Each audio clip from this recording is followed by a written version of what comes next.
Selamat Natal Bapak-bapak, Ibu-ibu, saudaraku, adik-adik semuanya. Senang sekali di kesempatan yang sangat berbahagia ini kita kembali bersama-sama mengingat karena begitu besar kasih Allah akan dunia ini sehingga Dia mengaruniakan anaknya yang tunggal sehingga yang percaya kepadanya tidak binasa melainkan beroleh hidup yang kekal. Dan Yohanes 3 ayat 16 ini menjadi inti Natal. Kasih Allah yang loving, yang diwujudkan di dalam suatu tindakan yang konkret, caring. Dengan mengutus putranya yang tunggal ke dunia, dan ini menunjukkan kepedulian Allah yang bukan sekedar perasaan, tetapi merupakan suatu tindakan yang nyata. Tadi pagi, sesuai dengan tema yang dibawakan oleh gereja ini yaitu caring and loving. Pagi tadi kita bicara mengenai caring, Natal yang ramah bumi, menjaga ciptaan Tuhan. Dan di sore ini kita akan bicara mengenai lovingnya. Sukacita yang sederhana, berbagi tanpa batas. Dan ini adalah wujud kasih kita kepada dunia dan kepada alam semesta ini. Karena memang Natal itu didahului dengan sukacita yang sederhana, gak neko-neko. Seperti Natal kita sore ini, amin. Sukacita yang sederhana, berbagi tanpa batas. Kehidupan kita dipanggil untuk berbagi berkat. Dan itu adalah tanda kita yang loving, tanda kita yang mengasihi. Natal tidak lahir dari kemewahan, tetapi dari kesederhanaan yang radikal. Sang Firman gak milih istana, melainkan sebuah palungan. Dan dia diletakkan di situ. Ia tidak datang dengan kuasa politik, tetapi dengan kerentanan kasih. Disitulah sukacita Natal bermula. Bukan dari apa yang kita miliki, melainkan kehadiran yang rela berbagi. Kita dipanggil jadi orang Kristen itu dipanggil untuk berbagi. Bahasa Jawanya weh. Ya, ingat ya. Weh. Itu adalah ciri khas dari orang Kristen. Berbagi, rela berbagi. Dan kesederhanaan Natal itu bukan karena kekurangan. Tuhan adalah Allah yang maha cukup. Tetapi Dia milih yang sederhana. Dan itu adalah pilihan Allah yang berdaulat. Allah memilih untuk dekat dengan kita. Menjadi bayi yang bergantung bahkan kepada orang tuanya. Allah ketika menjadi daging, Dia menjadi kasih yang bisa disentuh. Ada kan kasih yang hanya di angan-angan, gak bisa disentuh. Tapi Tuhan kita pernah menjadi daging, pernah menjadi manusia sehingga Dia bisa disentuh. Dan Dia bukan terang yang menyilaukan, tetapi terang yang menghangatkan. Amin. Di dalam dunia yang lelah oleh kompetisi, bukankah hidup kita itu selalu kompetisi, konsumsi dan ketamakan? Dan Natal itu mengajarkan suatu sukacita.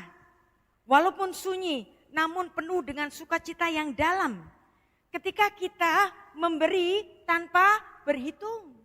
Apakah gunanya ketika memberi tapi pikirannya nanti ada kembaliannya. Memberi itu harus dengan rasa mengasihi tanpa syarat. Berbagi tanpa batas. Berbagi tanpa batas itu bukan soal materi saja. Perhatikan, berbagi tanpa batas itu bukan soal materi. Tetapi memberikan ruang hati. Ruang hati kita yang mau hadir setiap waktu untuk sesama kita. Berbagi waktu, berempati, memberikan perhatian dan mau hadir. Kasih Natal tidak bertanya siapa yang pantas. Dia hanya bertanya siapa yang membutuhkan. Yesus lahir sebagai suatu tanda bahwa Allah itu tidak jauh. Dan Dia tidak menjauh dari penderitaan. Ia masuk ke dalamnya.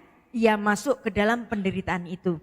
Maka setiap tindakan kasih kita, sekecil apapun, menjadi perpanjangan dari Allah yang pernah berinkarnasi ke bumi. Natal yang sejati terjadi ketika yang kuat menunduk, yang punya berbagi, yang berbeda merangkul, dan yang terluka menemukan rumah. Bisakah gereja kita itu menjadi rumah orang-orang yang tertindas? Bisa enggak? Atau cuman rumah bagi orang-orang yang sudah latihan kur? Enggak kan? Apakah gereja cuman rumah yang bagi orang yang sudah memberikan persembahan? Enggak kan?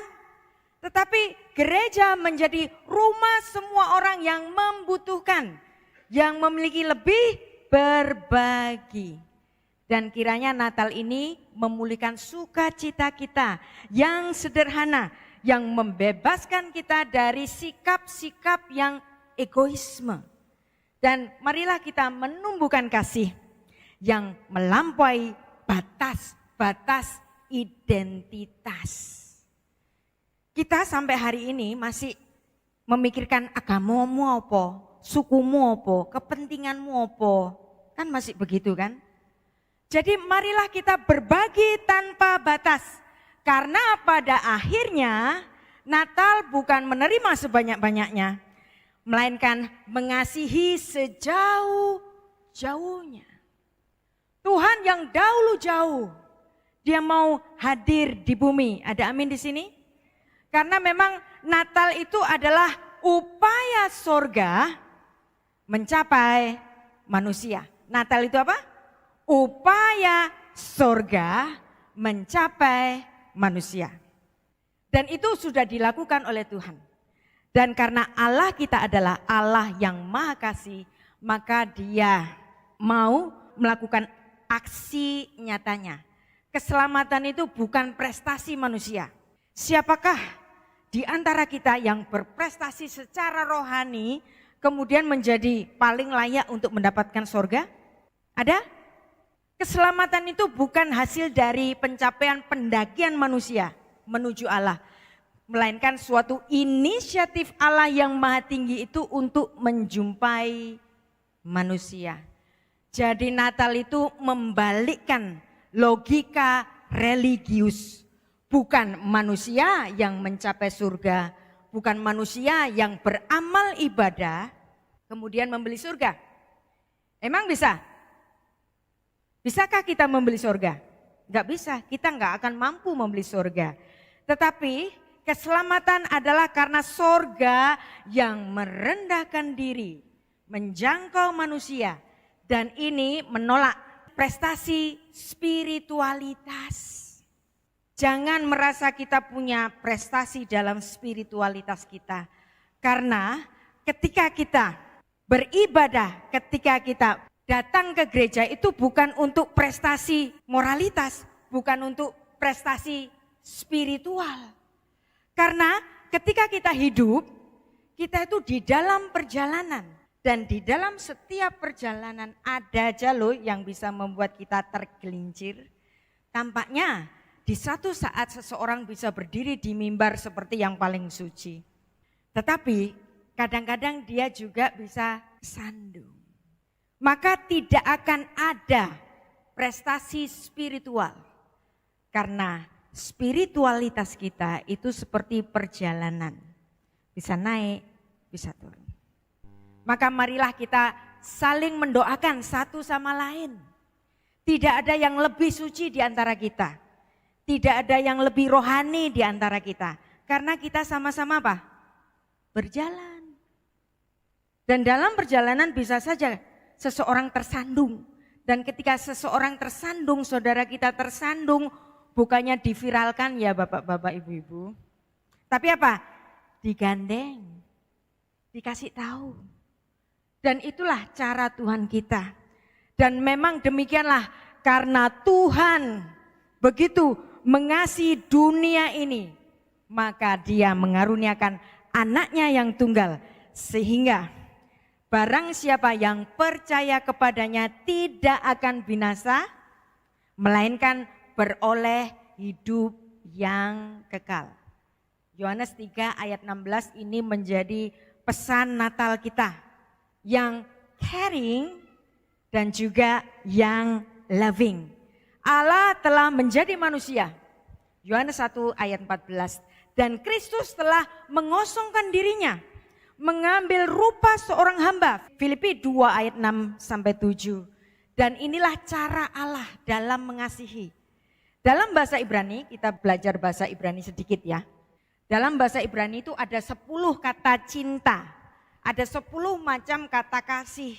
Tapi nggak mungkin kan kita belajar 10-10-nya itu. Makan waktu.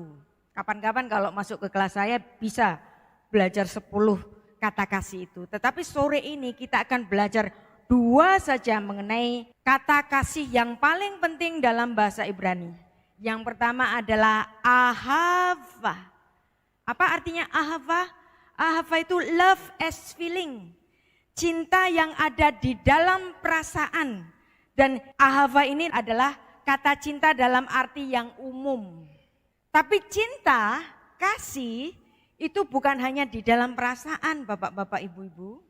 Coba kalau waktu itu Pak Isa tidak menyatakan cintanya kepada Ibu Febe. Ibu Febe bisa diambil orang duluan kan? Maka cinta itu harus dinyatakan dengan pernyataan yang apa? Pernyataan yang nyata. Cinta harus dinyatakan dan inilah kasih sayang Allah yang telah mengirimkan anaknya yang tunggal.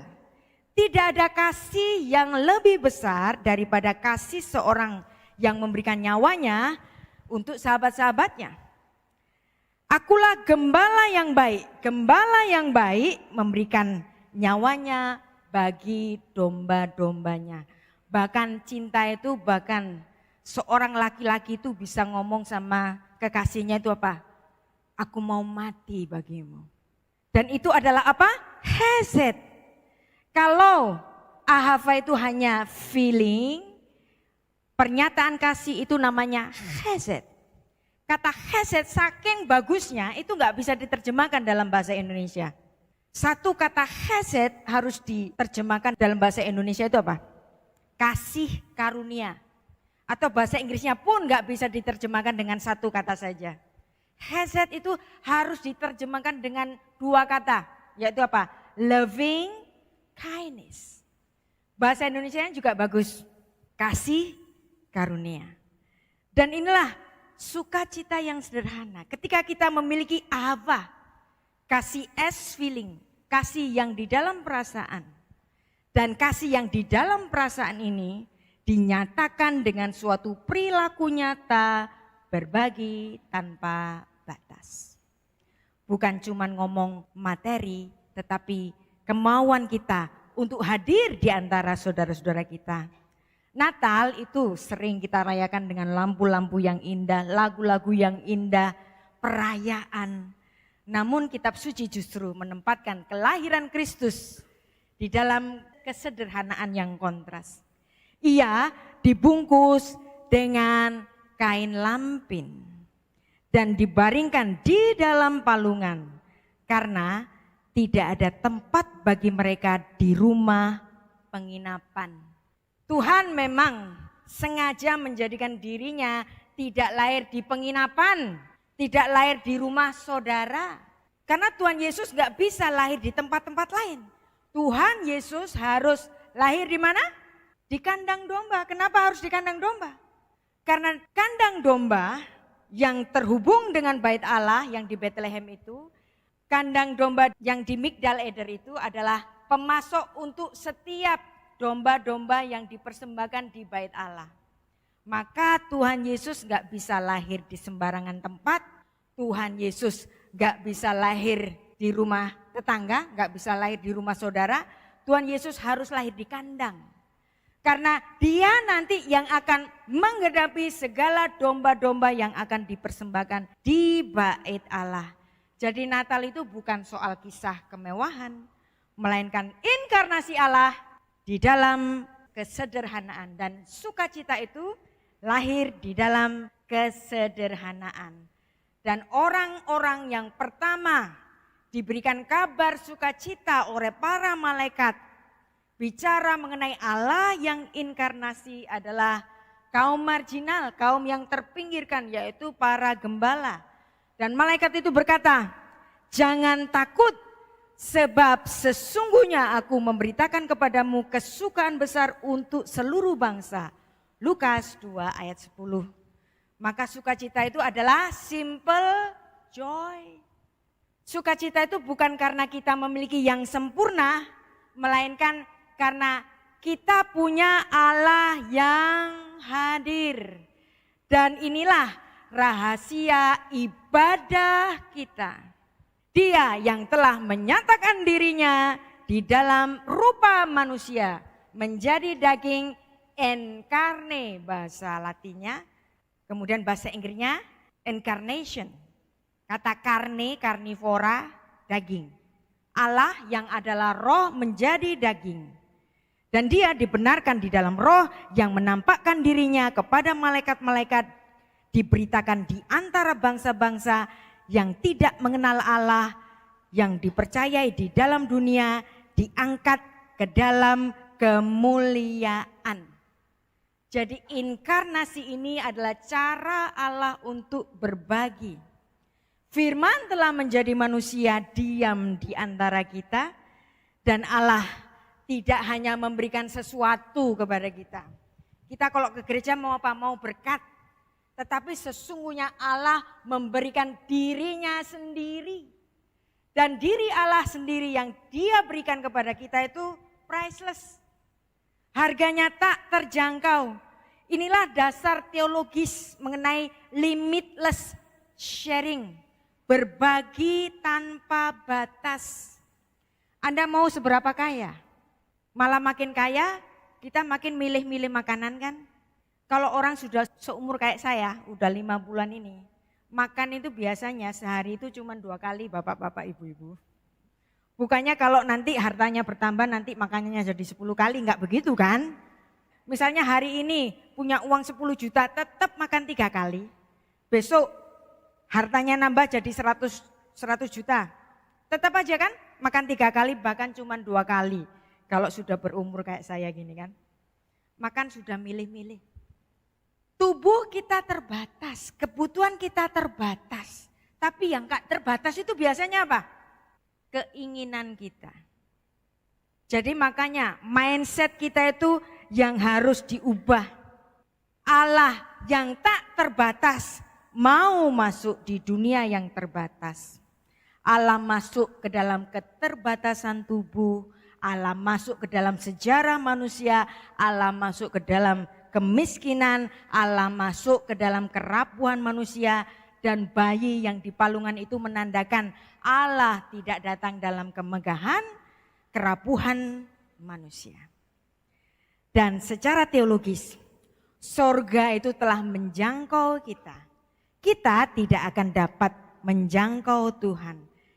Ketika Tuhan yang menjangkau kita, maka tidak ada manusia yang terlalu berdosa untuk dijangkau. Tidak ada manusia yang terlalu kecil untuk diperhatikan. Dan sikap Allah kita ini justru mengkritik agama yang eksklusif. Kadang-kadang kita itu sama-sama jadi Kristen itu masih eksklusif loh. Sudah sama-sama Kristennya masih eksklusifan.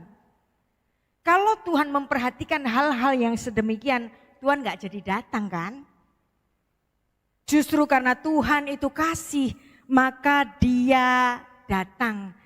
Maka Natal adalah deklarasi bahwa Allah tidak menunggu manusia menjadi layak, tetapi Allah datang ketika manusia tidak sanggup untuk mencapainya.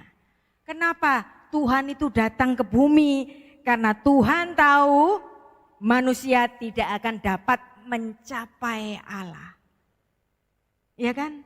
Kita yang sudah diselamatkan, setiap hari itu masih bisa bersalah loh. Makanya kita perlu apa? Kita perlu bertobat setiap hari. Siapa bilang kalau sudah bertobat tahun 2010, terus hari ini gak perlu bertobat, siapa bilang? Tetapi bertobat itu setiap hari Bapak-bapak, Ibu-ibu, karena setiap hari kita bisa lupa. Natal itu adalah antitesis dari Menara Babel. Kalau Menara Babel itu adalah orang ingin mencapai puncak yang tertinggi supaya dia dikenal. Bukankah hari ini gereja-gereja telah menjadi Menara Babel kan? Bikin cabang sebanyak-banyaknya. Gak peduli itu dari gereja yang mana, yang penting pokoknya gerejaku rame. Terus meninggikan atau mengedepankan merek-mereknya sendiri. Nah, gereja menjadi menara Babel. Gereja tidak inklusif menjadi gereja yang eksklusif. Natal sesungguhnya deklarasi Allah yang tidak menunggu manusia menjadi layak. Karena kasih itu merendah dan kasih itu membebaskan. Coba kalau Tuhan itu enggak pernah merendah, maka kita tidak akan pernah dibebaskan. Maka dalam Filipi 2 ayat 5-7 mengatakan, hendaklah kamu dalam hidupmu bersama menaruh pikiran dan perasaan yang terdapat juga di dalam Kristus Yesus yang walaupun dalam rupa Allah telah mengosongkan dirinya. Natal telah mengundang kita untuk merendahkan ego kita. Gak ada orang yang lebih suci di ruangan ini. Kita sama-sama ada di perjalanan, ada amin. Kalau sore ini saya diberikan kehormatan untuk berdiri di sini, bukan berarti saya lebih suci dari bapak-bapak, ibu-ibu. Ini hanya kemurahan Tuhan bahwa saya diberikan mandat untuk bersharing tentang firman Tuhan. Untuk membagikan berita Allah yang begitu baik. Karena Natal itu bukan soal romantisme spiritual. Natal adalah perjalanan setiap hari. Setiap hari kita dipanggil untuk terus menerus lebih dekat, lebih sempurna. Kemudian gagal. Bertobat lagi, sempurna. Gagal lagi, bertobat lagi, terus menerus. Kita bisa jatuh, tapi jangan pernah melupakan Allah, ada amin. Di antara kita masih rentan untuk jatuh, tapi jangan terus-terusan jatuh kan? Karena Natal adalah suatu panggilan hidup. Natal itu tidak berhenti di dalam palungan. Natal harus berlanjut ke dalam kehidupan. Dan Matius 5 ayat 6 di sini dituliskan, demikianlah terangmu harus bercahaya di depan orang supaya mereka melihat perbuatanmu yang baik dan memuliakan Bapamu yang di surga. Memang keselamatan itu bukan gara-gara kita berbuat baik. Tetapi menurut Matius 5 ayat 16 ini kenapa? Supaya mereka orang-orang itu melihat perbuatanmu yang baik dan memuliakan Bapamu yang di surga. Jadi kita adalah orang-orang yang ditebus itu memiliki suatu mandat untuk berbuat baik. Sebagai apa? Sebagai perwujudan ucapan syukur kita bahwa kita sudah ditebus. Dan tadi saya sudah mengatakan mengenai pertobatan. Dan secara khusus untuk hari ini di Natal Desember 2025, saya mengajak Anda semua untuk bersama-sama dalam pertobatan lingkungan. Pertobatan yang menyentuh alam dan lingkungan. Pertobatan itu bukan soal pergi ke gereja, tetapi perilaku kita masing-masing setiap hari. Di dalam kita berperilaku, bertetangga, bagaimana kita membuang sampah, bagaimana kita menggunakan energi, bagaimana kita menggunakan plastik. Kita harus mengingat ketika Tuhan itu datang, dunia yang bagaimana yang Tuhan datangi? Dunia yang sudah rusak. Maka kemudian Tuhan itu melakukan suatu perbaikan dunia. Kalau Tuhan sudah melakukan perbaikan dunia, maka kita yang menjadi anak-anak Allah juga dipanggil menjadi orang-orang yang memperbaiki dunia untuk repairing the world, tikun olam. Di Indonesia yang barusan kita mendengar berita pilu, sejak tanggal 25 November sampai hari ini 25 Desember, tepat 1 bulan. Saudara-saudara kita yang di Sumatera Utara, yang di Aceh, yang di Sumatera Barat mengalami musibah banjir, tanah longsor, dan itu merupakan dosa ekologis dari manusia-manusia yang tamak. Tamaknya apa? Menggerogoti bumi dan memperkosa bumi. Padahal di dalam kitab Torah itu sudah diajarkan. Mengenai apa? Mengenai sabat bagi tanah. Jadi sabat itu bukan untuk manusia saja. Apa artinya sabat? Sabat itu artinya beristirahat. Manusia, bayangin, kalau kerja, nggak pakai istirahat, itu nanti masuk ke dalam kelelahan rohani, kelelahan fisik yang kita sebut dengan istilah burnout, gosong. Demikian juga tanah. Tanah pun bisa burnout, tanah bisa gosong, tanah bisa lelah. Maka sejak mulanya Nabi Musa itu sudah mengajarkan kepada kita untuk memberikan sabat, memberikan istirahat bagi tanah. Jadi apa yang terjadi di Indonesia ini, karena orang-orang di Indonesia ini walaupun katanya beragama, kita semua agama-agama Ibrahimi, agama-agama Samawi, yaitu Yahudi, Kristen, dan Islam, itu kan sebenarnya sama-sama menghormati Torah kan. Tetapi kita lupa ayat ini, kita baca ayatnya. Imamat 25 ayat 4. Tetapi pada tahun yang ke-7 haruslah ada bagi tanah suatu sabat. Pernah enggak dengar ada sabat untuk tanah? Pernah enggak kita mikirin tanah? Masa perhentian penuh suatu sabat bagi Tuhan. Jadi sabatnya tanah itu juga sabat bagi Tuhan. Ladangmu jangan kau taburi, kebun anggurmu jangan kau rantingi. Kitab Torah itu sudah ngasih tahu. Kalau engkau memperkerjakan tanah, baik itu bercocok tanam, apalagi mengeruk mineralnya, kasih sabat buat tanah. Perhatikan, pemerintah kita pernah mikirin enggak? Freeport, sejak tahun berapa itu dikeruk mineralnya? Pernah enggak dipikirin sabatnya? Pernah? Dan mungkin di antara kita ada yang bekerja di agricultural. Di antara kita yang bertani, coba pikirkanlah ayat ini. Ayat ini memberikan nasihat kepada kita semua. Kita adalah makhluk yang diciptakan dari tanah.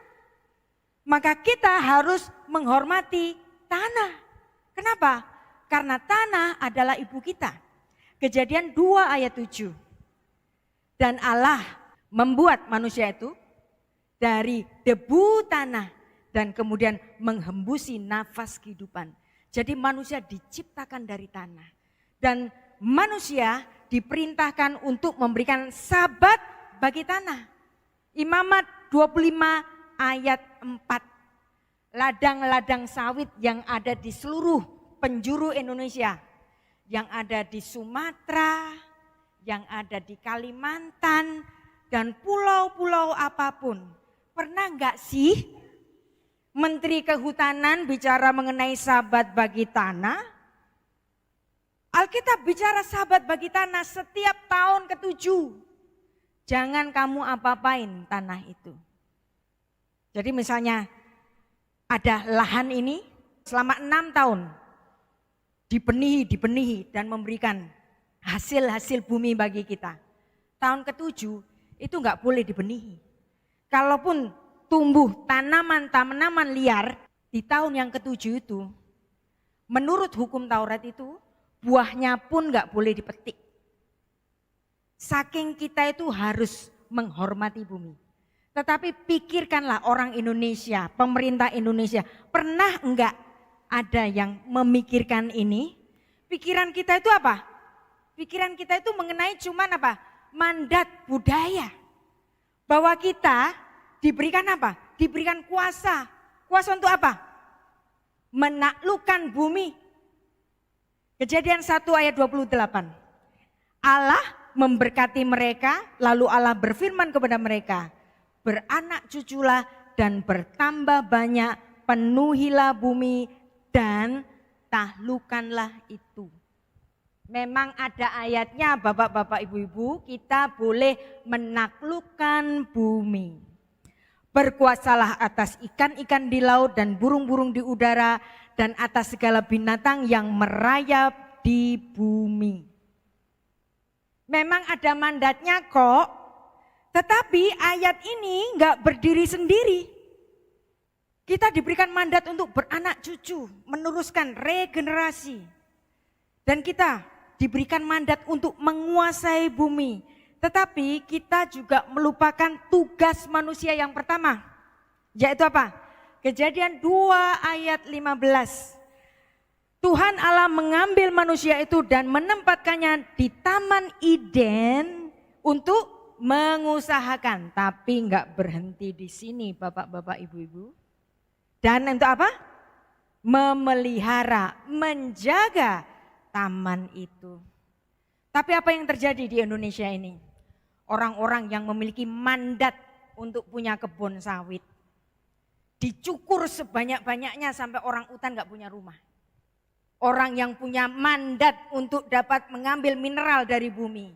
Dicukur sebanyak-banyaknya hutan itu untuk mengeruk mineral-mineral yang ada di bawahnya. Sehingga satwa-satwa liar kehilangan rumahnya. Bayangin, kelompok harimau, dia itu punya teritori 100 km persegi. Demikian juga gajah, teritorinya untuk makanannya, rantai makanannya itu 100 km persegi. Dan itu setiap hari puluhan ribu hektar dicukur habis. Untuk apa? Untuk sawit. Tapi yang punya sawit siapa? Para pengusaha yang tinggal di Jawa, yang tinggal di Singapura, yang tinggal di negara-negara lain, sedangkan penduduk-penduduk yang ada di sekitar ladang sawit, yang ada di sekitar tambang-tambang itu semuanya masih miskin. Yang mereka cukup berbahagia kalau pilkada atau pemilu presiden dapat amplop 200.000. Lalu mereka memilih asal pilih saja dari jargon-jargon pemilunya itu. Itulah yang terjadi di Indonesia. Tidak ada pertobatan untuk bumi. Dan Alkitab juga memberikan mandat kepada kita untuk apa? Jangan kau merusakkan bumi. Bal tashid. Jangan membinasakan, jangan merusak, jangan menghancurkan. Dan ini juga sudah dituliskan di dalam Ulangan 20 ayat 19. Kita baca ayatnya. Apabila dalam memerangi suatu kota, engkau lama mengepungnya untuk direbut, maka tidak boleh engkau merusakkan. Bahasa Ibraninya lo tashid. Jangan merusakkan alam, jangan merusakkan pohon-pohon di sekelilingnya dengan mengayuhkan kapak kepadanya. Buahnya boleh kamu makan, tapi batangnya jangan kau tebang. Sebab pohon yang di padang itu bukan manusia, jadi tidak patut untuk kau kepung. Dan inilah suara profetik. Dari tadi pagi saya memberikan suatu suara profetik supaya apa? Kita semua tahu bahwa bagi kita itu ada batasannya. Panggilan profetik kita hari ini adalah pertobatan secara ekologi. Cintailah bumi. Bumi perlu istirahat. Bahkan Alkitab bicara setiap tahun ke-7 harus ada ngaso buat tanah itu. Dan inilah suara profetik yang sebenarnya. Karena bumi itu perlu istirahat, bapak-bapak, ibu-ibu. Bahkan di Alkitab juga menyebutkan ada tahun Yobel. Bukanlah ada lagunya toh, inilah tahun Yobel, inilah tahun Yobel, semua tawanan dilepaskan. Kita tahunya cuman ini. Tapi sesungguhnya tahun Yobel itu juga memberikan istirahat bagi tanah. Kita baca ayatnya. Imamat 25 ayat 11. Tahun yang ke-50 itu harus menjadi tahun Yobel bagimu. Perhatikan, jangan kamu menabur. Dan apa yang tumbuh sendiri dalam tahun itu gak boleh dituai. Dan pokok anggur yang tidak dirantingi, jangan kamu petik buahnya. Bisa enggak kita disiplin soal ini? Tempat-tempat tambang yang ada di Papua, yang ada di pulau-pulau apapun, pernah enggak sih pemerintah itu ngasih tahun Sabat, tahun Yobel, boro-boro? Malah semua hutan-hutan digunduli semuanya, dicukuri, enggak ada belas kasihannya. Jadi apa yang kita harapkan dari orang-orang yang memperkosa ibunya sendiri? Bumi adalah ibu kita. Jika kita merusak, jika kita membunuh ibu kita sendiri, maka kita akan kehilangan pelukan hangatnya. Bumi itu tempat kita berpijak. Tempat kita untuk mendapatkan makanan. Bapak-bapak, ibu-ibu kan masih makan nasi. Nasi itu tumbuh dari mana? Tumbuh dari langit. Nasi tumbuh dari bumi. Maka marilah kita menghormati bumi. Mari kita menghormati bumi dengan cara sederhana dulu. Tanam pohon, tidak buang sampah. Karena kita di antara kita adalah orang-orang biasa. Tidak banyak di antara kita itu bisa pergi dengan gagah berani untuk menerjang badai dan lumpur yang ada di Sumatera sana kan. Tapi setidaknya kita masing-masing dapat berlaku untuk mencintai bumi. Setidaknya di lingkungan kita tinggal, di sekitar rumah kita. Karena itulah ketika kita mengikut Kristus, berarti kita juga turut di dalam pemulihan penciptaan. Maka jika di antara kita ada yang menjadi petani, ada yang memiliki mandat dari pemerintah untuk mendapatkan ladang sawit, untuk mendapatkan konsesi mineral, pikirkanlah penduduk-penduduk miskin yang ada di sekitarmu. Karena merekalah yang pertama kali kena dampaknya. Kenapa sih pejabat-pejabat itu enggak punya empati bahkan sampai 1 bulan ini? Karena apa? Karena enggak kena keluarganya sendiri. Mereka masih hidup nyaman di kota. Maka mereka tidak dapat merasakan begitu susahnya. Untuk apa? Untuk dapat survive dari tempat yang sudah menjadi tempat bencana alam itu. Saya mungkin 10 hari yang lalu, 3 hari pertama ketika saya mulai menulis tentang ekoteologi, karena saya memang menulis untuk jurnal ilmiah, saya kan jadinya mengikuti semua update berita mengenai bencana di Sumatera ini. Anda tahu apa yang terjadi? 3 hari pertama saya stres berat. Saya begitu sedih melihat apapun. Melihat satwa yang kehilangan rumahnya. Melihat orang-orang miskin. Melihat mayat yang ditarik dari lumpur. Melihat anak kecil yang menggendong adiknya. Tapi orang tuanya sudah hilang. Melihat bayi yang diikat di pohon. tapi ibunya sudah hilang. Kan pikiran saya jadi main kemana-mana. Saya bisa berpikir ya enggak. Bayinya sudah diikat di pohon, tapi ibunya masih bertahan untuk melindungi bayi itu. Kemudian mamanya kena tabrak dari kayu gelondongan, opo gak modiar. Nah ketika saya mikirkan itu, saya seperti orang linglung. Kemudian saya membaca berita di media itu mengatakan begini, bahwa psikiater hari ini itu menerimanya orang-orang yang lagi marah sama pemerintah. Terus saya mikir, oh Tuhan, aku hari ini marah sama pemerintah ini. Apakah aku adalah salah satu di antara mereka ya? Dan itu saya rasakan selama 10 hari. Hari Minggu yang lalu saya bicara dalam seminar nasional mengenai ekoteologi bencana banjir di Sumatera itu. Anda tahu apa yang terjadi? Saya sebelum bicara, saya stres berat. Belum ngomong itu saya sudah stres. Karena di sini saya terbawa oleh bagaimana saudara-saudara kita yang mereka begitu menderita di sana. Kita yang di sini, walaupun kita dapat merasakan, tapi kita tidak melihat sendiri betapa mereka membutuhkan uluran tangan dari pemerintah. Bukan cuma makanan, tetapi juga pakaian, tetapi juga rumah. Mereka yang tinggal di tenda-tenda. Maka demikianlah Tuhan itu tahu apa yang dirasakan oleh umatnya. Kita doakan saudara-saudara kita yang ada di Tapanuli Utara.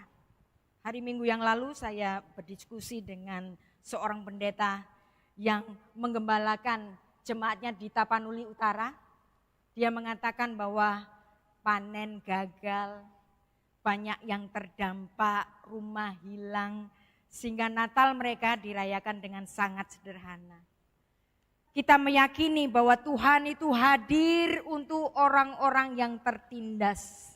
Mereka adalah orang-orang yang tertindas dari pemimpin pusat yang tidak memahami penderitaan rakyatnya. Dari para pengusaha yang dekat dengan pejabat yang tidak memahami derita-derita dari rakyat miskin. Maka marilah kita memandang Yesus, Allah yang maha tinggi itu mau turun ke bumi. Karena memang Natal adalah upaya sorga mencapai manusia. Dan mari kita membaca ayat utama kita lagi. Karena begitu besar kasih Allah akan dunia ini sehingga ia telah mengaruniakan anaknya yang tunggal supaya setiap orang yang percaya kepadanya tidak binasa melainkan beroleh hidup yang kekal. Maka kita yang sudah disebut, marilah kita menjadi agen-agen kasih. Berbagi sukacita secara sederhana Bapak-bapak, Ibu-ibu. Dan itu kita lakukan berbagi tanpa batas. Bukan hanya sebatas materi, tetapi juga waktu kita. Tetapi juga doa-doa kita yang memberkati mereka. Mari kita berdoa. Bapa Surgawi, Engkau Allah kami yang penuh kasih. Dan kami yakin dan percaya Bapa, kami adalah orang-orang yang ditebus. Tetapi kami orang-orang yang ditebus ini seringkali melupakan bahwa kami adalah orang-orang yang telah Engkau ciptakan dari tanah. Dan kami melupakan tanah sebagai ibu kami. Tuhan ampunilah kami yang tamak. Sehingga kami boleh melakukan pertobatan ekologis, pertobatan lingkungan. Ampuni kami Bapa. Biarlah kami juga belajar untuk dapat memberikan sabat bagi tanah yang kami injak. Terima kasih untuk teguran-Mu sore ini ya Tuhan. Kiranya Natal kami di tahun ini dapat kami lakukan untuk perenungan bahwa kami orang-orang yang ditebus dan kami juga harus berbagi kasih yang tanpa batas. Terpuji nama-Mu Bapa, Beshem Ha'af, Vehaben, Veruah Kodesh, Ha Elohim Echad. Di dalam nama Bapa dan Putra dan Roh Kudus, Allah yang Esa. Amin.